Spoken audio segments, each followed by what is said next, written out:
Il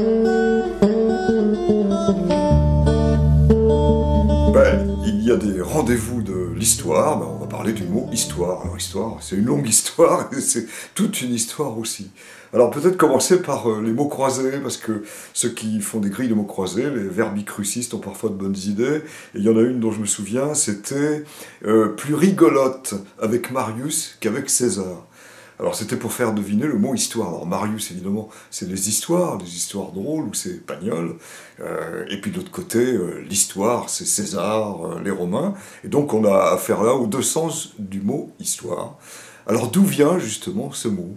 Bien, il vient de la nuit des temps, c'est presque normal, d'une racine indo-européenne qu'on a reconstituée comme étant Veid, Veda, qui a donné d'un côté videre, le verbe voir, et de l'autre côté, en passant par des transformations phonétiques, est arrivé en grec à historia. Et ça voulait dire tout simplement ce que j'ai vu, la connaissance, le savoir, parce qu'on l'a vu.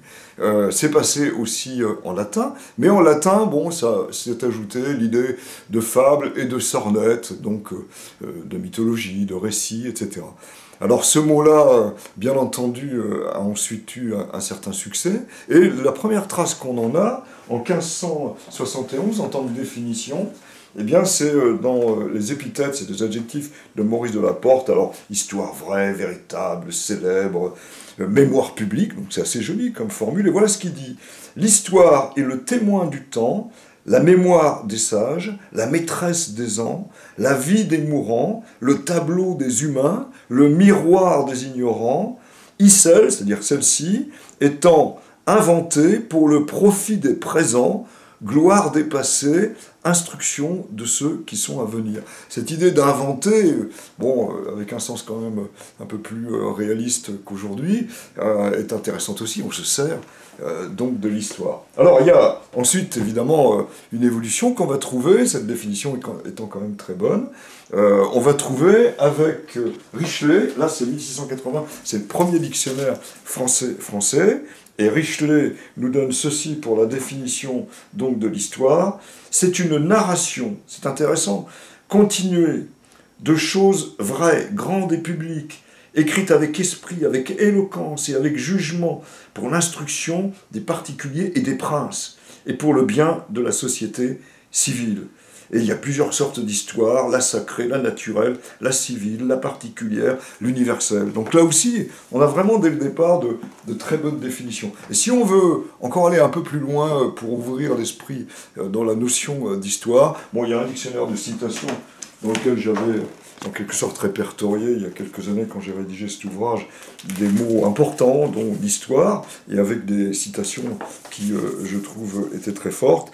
La première, c'est celle de Jules Michelet. Là, on est au 19e maintenant. Bon, on sait que c'est un grand historien. « Doucement, messieurs les morts, dit-il. Procédons par ordre, s'il vous plaît. Tous, vous avez droit à l'histoire. » Ça, c'est très beau comme formule. Puis, il y a celle des Goncourt. Alors, les Goncourt, c'est des écrivains tirés de leur journal, donc en 1890. Les historiens sont des raconteurs du passé, les romanciers, des raconteurs du présent. Donc ça, c'est très beau aussi, ça nous montre les deux sens du mot histoire. Et puis alors, parfois, on a Victor Hugo, citoyen, le 19e siècle est grand, mais le 20e sera heureux, alors plus rien de semblable à la vieille histoire. On n'aura plus à craindre, comme aujourd'hui, une conquête, une invasion, une usurpation, une rivalité des nations, mains armées. Bon, c'est l'utopie, mais en même temps le rêve de Victor Hugo, on aimerait que ce soit réalité. Alors, Coluche conclut un peu tristement, et il dit « L'histoire se répète, c'est dommage que ce soit nous qui payons les répétitions. » Bon, alors c'est une formule un peu drôle. Il y a quelque chose qui m'a amusé aussi, c'est l'anagramme du mot historien, c'est héritons, nous héritions, hériter. Enfin, c'est vrai, on construit le présent, on hérite du passé, et on espère transmettre un héritage le plus beau possible.